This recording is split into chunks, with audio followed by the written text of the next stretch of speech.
બધાને જય જિનેન્દ્ર, સાદર પ્રણામ. ગુરુમાં કે ચરણોમાં કોટિશે નમન. વંદામી વંદામી વંદામી માતાજી. મારું નામ ડૉક્ટર રાજશ્રી શાહ છે અને મેં સીડ્સ ઉપર ભક્તાંબરજીની 44 નંબરની ગાથા ઉપર પીએચડી કરેલું છે અને એટ ધ સેમ અત્યારે ગર્ભ સંસ્કારનું બી કાર્ય ચાલી રહ્યું છે. અને પર્સનલી મને એવું લાગ્યું કે અત્યારના સમયમાં ગર્ભ સંસ્કારની ખૂબ જ જરૂર છે, તો એ વિશે આગળ આપણે માહિતી ગુરુમા પાસેથી મેળવીએ.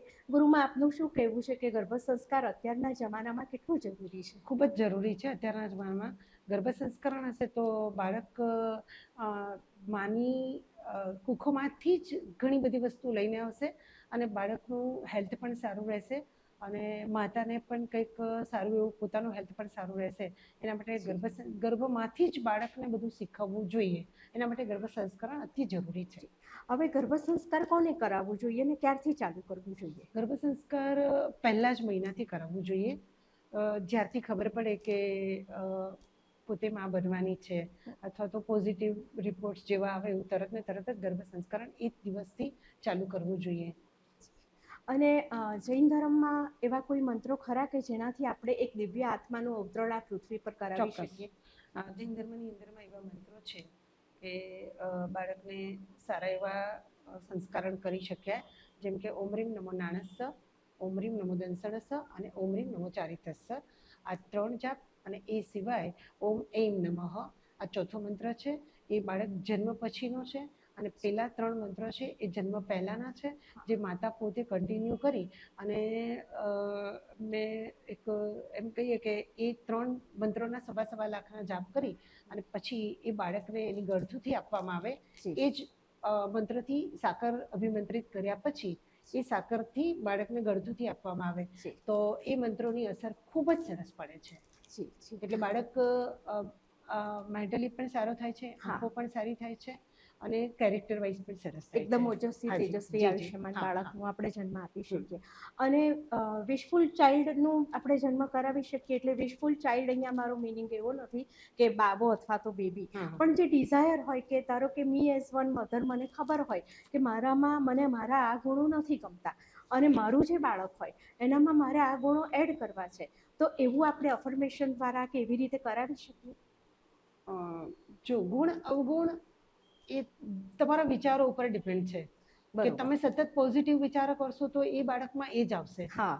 પણ તમે નેગેટિવ રહેશો તો એ બાળકની અંદર એટલે માતા બનવાની છે ને એને સતત પ્રસન્ન રહેવાનું છે, સતત એવા એટમોસ્ફિયરમાં રહેવાનું છે કે જેથી કરીને એ બાળકની અંદરમાં એ જ સંસ્કરણ આપી શકે. અને ડ્યુરિંગ પ્રેગ્નન્સી આહાર વિહારમાં બી ધ્યાન રાખવું જોઈએ. 100% આપવું પડે કે જે માતા બનવાની છે એને સાંજના ટાઈમે વાયુ કરે એવા ખોરાક બિલકુલ નથી લેવાના. બપોરના 2 પછી એને કોઈ પણ ખાટા પદાર્થો નથી ખાવાના. એને લીલું નાળિયેર પીવું છે તો સવારે 10 થી 12ની અંદરમાં જ પીવે. પછી રોજે રોજ એને હળદરવાળી વસ્તુનો એક પ્રયોગ કરવો જરૂરી છે. સાંજના ટાઈમે એને ગાયનું દૂધ જ લેવું જરૂરી છે. તો એ આહાર વિહારની અંદરમાં તો જબરજસ્ત સૌથી મસ્ત હોય તો એનો આહાર જ મસ્ત છે. અને એવું મન આપણે કહીએ છે ને પછી એ બાળક માટે થઈને એને બહુ તો આપણે હમણાં જ કીધું કે હળદરનો એક પ્રયોગ, તો એ સહેજ આપ જણાવશો? હળદરનો પ્રયોગ એવો છે કે એક 7 દાણા ખાલી ચણાના લેવાના છે અને હળદરવાળા ચણા લેવાના છે અને ઓમ રીમ નમો આયર્યાનમ બોલી અને 7 વખત બોલવાનું છે અને 7 દાણા છે એ રોજે રોજ એ માતા ખાઈ લેશે તો એને 100% જે પેલું પીળીઓ વગેરે થાય છે એ બાળકને જન્મતા બાળકને પીળીઓ આવે છે ન થાય. બરોબર છે. તો જૈન અનુષ્ઠાનના માધ્યમ દ્વારા આપ થનારી માતાઓ અથવા તો જે અત્યારે પ્રેગ્નેન્ટ છે એમને શું સંદેશો આપવા માંગશો? એ સંદેશો મારે એ આપવો છે કે જે માતા બાળકને જન્મ આપવાની છે ને એને દરેક માતાને એવું હોય કે મારું બાળક બહુ જ મોટું મહાન બને. કોઈ એવું નથી ઈચ્છતી કે મારો બાળક રાવણ જેવો બને, કોઈ એવું નથી ઈચ્છતી મારો બાળક શેતાન બને. એટલે દરેક માને પોતાનો બાળક સ્વસ્થ હોય પણ સારો પણ હોવો જોઈએ, સજ્જન પણ હોવો જોઈએ અને મારો બાળક મહાન થવો જોઈએ, આવી અપેક્ષા દરેક માતાને હોય છે. તો એવું કરવા માટે ઘણી કલર થેરાપી પણ અસર કરે છે કે જન્મતાની સાથે અત્યારે હાલ હોસ્પિટલોની અંદરમાં એવું હોય છે કે ગર્લ બેબી બોર્ન થાય તો એ લોકો પિંક પહેરાવે છે અને બોય બેબી બોર્ન થાય તો એ લોકો બ્લુ પહેરાવે છે. એકચ્યુઅલી અમે એવું કહીએ છે કે ગર્લ હોય કે બોય હોય, પણ Yes. એ બંને જણને યલો કલરનું પહેરાવું સૌથી પહેલાં, કારણ કે ગુરુનો ગ્રહ છે યલો કલરનો છે અને બરોબર. યલો કલરની ગોદડીમાં જ એને લો યલો કલરનું સૌથી પહેલું કપડું પહેરાવો. જી. અત્યારે હાલ ભીમજીપુરામાં એક હોસ્પિટલ છે, એ હોસ્પિટલની અંદરમાં મેં પગલાં કર્યા તો તે હોસ્પિટલના મેડમને મેં કીધું કે તમે છે ને આ બધી જ પથારીઓ બ્લુ કલરની છે ને એ કાઢી નાખો, બધા અહીંયા આગળ તમે છે ગ્રીન કલર લાવી દો તો વાંધો નથી, અને હા. બાળક માટેના જે ઝબલા તમે લાવો છો ને હા. એ બધા તમે યલો કલરના લાવી દો, ચાહે બેબી હોય કે બાબો હોય કોઈ પણ બરોબર. હોય, એટલે ગર્લ બેબી હોય કે બોય બેબી હોય એને યલો કલરનું પહેરાવો. બરોબર. હવે એક શંકાનું સમાધાન ચાહું છું ગુરુજી, હમ. કે એવું કહેવાય છે કે મને પર્સનલી બી ઘણા એવું કીધું કે જૈન થઈને ગર્ભ સંસ્કાર ન કરવું જોઈએ, તો આપનું શું કહેવું આપણા છે? ચંદ્રશેખર વિજય મહારાજ સાહેબ હતા હા. ને, એ તો ખાસ એવું કહેતા હતા ગુરુમાં હા. કે હવે તો સ્ત્રીઓને ગર્ભ સંસ્કરણ અતિ આવશ્યક છે, જી. કરવું જ જોઈએ અને કરાવવું જ જોઈએ, કારણ કે હવેની જે માતાઓ છે એ વેલ ક્વોલિફાઈડ છે, Yes. પરંતુ સંસ્કરણની દ્રષ્ટિએ એ સાવ ડાઉન છે. એટલે માત્ર એકલું ડિગ્રીનું નોલેજ છે એ અહીંયા કામ નથી આવતું. હવેની માતાને બાળકને કેવી રીતે ઉછેર કરવો એ પણ નથી આવડતું. એ બાળકને તરત ને તરત પેલા ઘોડિયા ઘરની અંદરમાં મૂકી દે છે. હા. એને એમ પણ નથી ખબર કે બાળકને મારે આમ ઉચકવું જોઈએ જેથી માની હૂંફ મળે, એ પણ બરોબર. એને નથી ખબર. બાળકને ખવડાવતી વખતે ખવડાવ્યા પછી આમ ક્રોસ રાખવું હા. જોઈએ એ પણ એને નથી ખબર. પછી બાળકની માલિશ કેવી રીતે કરવી એ પણ એને નથી ખબર. બાળક રડી રહ્યું છે, બાળક જન્મે છે પછી એને પોતે કેવો ખોરાક લેવો જોઈએ એ પણ નથી ખબર. જી. તો એ બધા માટે ગર્ભ સંસ્કરણ અત્યંત આવશ્યક છે. માતા પોતે પણ કાળા કલરના કપડાં ના પહેરી શકે, Yes. અને રાહુ આપ- પ્રધાન બાળક થઈ જાય. જી, અને આપનું શું વિઝન છે? આપ કોઈ પ્રોજેક્ટ કે એવું કંઈક વિચારી રહ્યા છો હા, આ બાબતે? 100% મને પોતાને એવી બહુ જ ખ્વાહિશ છે જી. અને મારું પોતાનું પણ એક પ્લાન પણ છે, અને ભવિષ્યમાં અત્યારે હાલ મારું એક 64 કળા ઉપર કામ ચાલી રહ્યું છે, પરંતુ જી. કે જે પણ લેડી, અને મારા અનુભવ પણ છે કે દરેક લેડીઝને મેં જન્મ સમયે જે બાળકનું નોર્મલ ડિલિવરી નથી થવાની અને સીઝર જ થવાનું છે એવા લોકોને એક તો અમે નક્ષત્ર પણ આપીએ છીએ કે આ નક્ષત્રમાં જન્મ ના થવો જોઈએ. બરોબર. જ્યેષ્ઠા છે, પછી મૂલ છે અને આશ્લેષા છે, એ તો એ નક્ષત્ર પણ વર્જ્ય કરવાનું, અને એ નક્ષત્ર સિવાયમાં એ બાળકનું સીઝર થવું જોઈએ. નોર્મલ થાય તો ધી બેસ્ટ છે. જો માતા પહેલેથી હેલ્થવાઇઝ એકદમ ઓકે હોય, પહેલેથી આ ગર્ભ સંસ્કરણ આસન વગેરે કરતી હોય, ઘરનું કામ વગેરે કરતી હોય, તો એ બાળકને નોર્મલ જન્મ આપી શકતી હોય છે.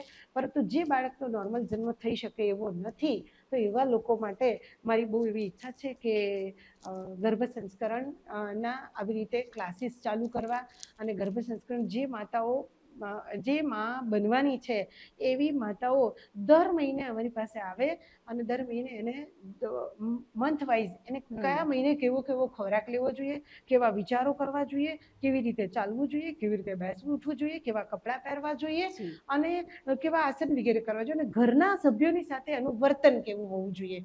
આ બધા જ વિષયોને લઈ અને અમારી એવું પ્લાન છે કે જેને ખબર પડે કે આ લેડી પ્રેગ્નેન્ટ છે તો તરત જ અમે લોકો તો એને કહીએ છીએ કે ભાઈ આવજો અમારી પાસે, જી. અને અમે તમને થોડી ઘણી ટિપ્સ આપીશું, એ પ્રમાણે કરજો. અને મારો અનુભવ પણ છે કે એવા જે 10 બાળકોને જેને જન્મ આપ્યો છે ને, ટોપ લેવલના બાળકો છે, એ અલગ જ એટલે પડે. ખૂબ સરસ છે, બધા કરતા અલગ પડે છે. જી. अगेन वंदामी वंदामी माताजी, सभी को जय जिनेन्द्र। अहिंसा परमो धर्म भगवान महावीर की बातों को समझते हुए आज हम हजारों गायों को रक्षा करने का एक अद्भुत मिशन चालू कर रहे हैं, जिसके अंदर हमारे पास अभी सैकड़ों गाय आ चुकी है, जिनकी सेवा के लिए जितने भी लोग ये वीडियो देख रहे हैं, जितने भी लोग गौ के भक्त है, जितने भी लोग गौ की सेवा करना चाहते हैं, गाय माता हमारी माता है। गाय का एक एक अमृत, पंचामृत जो है वो हजारों लाखों देरासरों के अंदर दिव्य शक्ति को प्रदान करता है। गाय का घी एक सकारात्मक ओजस का निर्माण करता है। तो ये सारी गायों को आप देख रहे हैं, हमारी टीम इनकी पूरी सेवा कर रही है, इनकी भक्ति कर रही है, इनकी सार संभाल कर रही है। आपके भीतर के अंदर भी जीवदया का भाव प्रकट हो रहा है। यहाँ पर स्क्रीन के ऊपर एक QR कोड दिखाई दे रहा है, मात्र 700 रुपया का अनुदान देते हुए ये हजारों गायों की सेवा करने का एक अद्भुत प्रकल्प करें। 2025 में गौ माता का ऐसा आशीर्वाद आपके ऊपर बरसे कि आपके जीवन में लंबे समय से रुके हुए कार्य, क्योंकि कहा जाता है कि गौ माता के अंदर 33 करोड़ देवता का वास है। वो 33 करोड़ देवता का वास आपका पूरा परिवार, आपका बर्थडे है, मैरिज एनिवर्सरी, जो भी है, खास करके जैन अनुष्ठान गौ सेवा के अंदर ज़्यादा से ज़्यादा धनराशि ये क्यूआर कोड के अंदर आप समर्पित करें और अपने जीवन को अमूल्य बनाएं। 33 करोड़ देवता का अद्भुत लाभ लेते हुए आपका पूरे परिवार को कोटि कोटि नमन।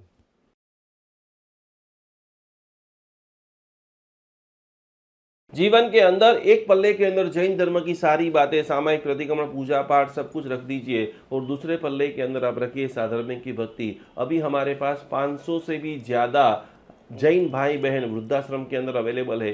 3 जगह के ऊपर जैन अनुष्ठान जुड़ा हुआ है। आप ये देख रहे हैं, प्रत्येक माता पिता को हम लोग पूरी तरह से सेवा, भक्ति, व्यावस समर्पण कर रहे हैं। ये सारे वृद्ध जैन है, ये सारे वृद्ध जो है किसी न किसी इनके बेटा जो है विदेश में चला गया है या तो किसी को पुत्र नहीं है, उन सभी की जिम्मेदारी, उन सभी की सेवा करने का सद्भाग्य जैन अनुष्ठान को मिला है। तो आप भी आपके घर पे ऊपर बैठे बैठे इन सभी वृद्धों को भोजन करना चाहते हो, वस्त्र देना चाहते हो, व्हीलचेयर देना चाहते हो, एक छोटी सी धनराशि, एक छोटा सा समर्पण, मात्र 1111 रुपया समर्पण करते हुए ये सभी वृद्धों की सेवा का अनमोल लाभ आप घर बैठे प्राप्त कर सकते हो। सभी की सेवा कर सकते हो, सभी का ब्लेसिंग प्राप्त कर सकते हो। तो जरूर जरूर जरूर हमारे सारे जैनियों को सेवा करने का अप्रतिम मौका जैन अनुष्ठान आपको दे रहा है। इस क्यूआर कोड में ज़्यादा से ज़्यादा सहयोग राशि को भेजते हुए ये अनुपम लाभ को आज ही आप सभी लोग प्राप्त करें।